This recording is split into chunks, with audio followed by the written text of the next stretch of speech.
Hello दोस्तों, आज फिर एक नया कहानी लेकर आई हूँ। यह दिल छू लेने वाली कहानी है। वीडियो को अंत तक जरूर देखें। इस कहानी की शुरुआत होती है शिवम नाम के लड़के से, जो अभी अभी अपना पढ़ाई खत्म करने के बाद उसे एक अच्छी नौकरी मिल गई। अच्छी नौकरी के कारण उसे अच्छा वेतन भी मिलता था। शिवम ने अपने वेतन में एक जगह खरीदी और घर बनाया। घर बनाने के बाद शादी के लिए लड़की की तलाश शुरू हुई। सुरेश की किस्मत हमेशा उसके साथ थी। उसका विवाह ऋतु नाम की एक खूबसूरत लड़की से हुआ।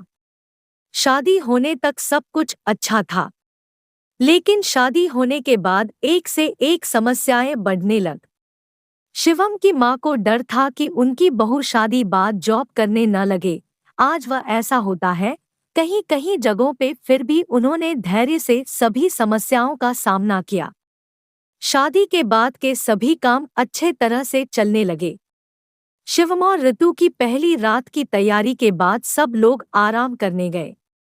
उसके इंतजार की पहली रात आने की खुशी में शिवम बहुत उत्साहित था।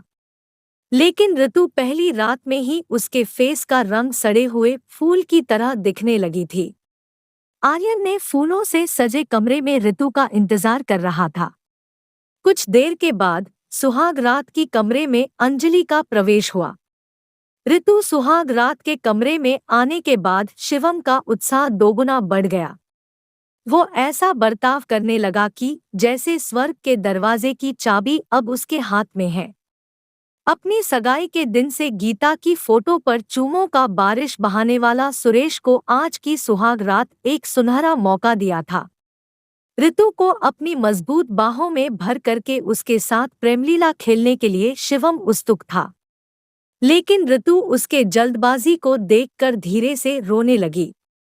शिवम को अपने जीवन में कोई भी उच्च इच्छा या लक्ष्य नहीं था, लेकिन ऋतु को अच्छी तरह से पढ़ाई करके आईएएस अधिकारी बनने का सपना था। इस सपने को सच करने के लिए वो दिन रात पढ़ती थी। लेकिन इसी बीच शादी होने से उसकी पढ़ाई रुक गई। ऋतु आसानी से शिवम को अपने मन को सौंप दी थी, लेकिन अपनी बदन को सौंपने के लिए उसकी अंतरात्मा राजी नहीं हुई। इसलिए वो सुहाग रात में शिवम का जल्दबाजी को देखकर रोने लगी। उसके रोने के कारण सुनकर शिवम सहम गया। वो सिर्फ शरीर सुख के लिए उसके साथ शादी किया था। पहली रात में ही अपने नीले सपनों के ऊपर पत्थर गिरने पर वो परेशान हुआ। ऋतु की सपने के लिए सुरेश अपनी वासना का त्याग करने को तैयार नहीं था। वो उसे जबरन इस्तेमाल करने के लिए आगे बढ़ा, लेकिन उसकी कमल जैसी आंखों में आंसुओं को देखकर वो पिघल गया। उसे उसकी सपने पर थोड़ी दया आई। सेक्स नहीं किया तो भी चलता है, लेकिन एक ही कमरे में सोना चाहिए, एक ही बिस्तर पर सोना चाहिए। ऐसे शर्तों के साथ आर्यन ने ऋतु को बिना छुए छोड़ दिया। उसने उससे वादा किया कि वह उसके साथ तब तक सेक्स नहीं करेगा जब तक वो अपने लक्ष्य तक नहीं पहुंच जाती। ऋतु का तनाव थोड़ा कम हुआ। ऋतु की घबराहट थोड़ी दूर हुई। कल से अच्छी तरह से अपना अध्ययन शुरू करने की फैसला लेकर गीता सो गई। लेकिन शिवम को आधी रात होने के बाद भी नींद नहीं आई। वो बगल में सोई सुंदर पत्नी को छूने के लिए तड़प रहा था। गीता गहरी नींद में अपने आप को भूल गई थी। उसकी साड़ी थोड़ी खिसक गई थी। शिवम ने उसकी ओर देखते देखते देर रात सो गया। अगले दिन ऋतु सुबह जल्दी से उठ गई और अपना सारा काम खत्म करके एक कप कॉफी पी के अपने कमरे में बैठकर पढ़ाई करने लगी। उसे चुपचाप मन में पढ़ने की कोई आदत नहीं थी। वो बड़ी आवाज करके ही पढ़ती थी। उसकी पढ़ने की आवाज को सुनकर शिवम जाग गया। घड़ी देखने के बाद उसे पता चला कि 9 बज गया है। वो गड़बड़ी में तैयार होकर अपनी ऑफिस की तरफ भागा।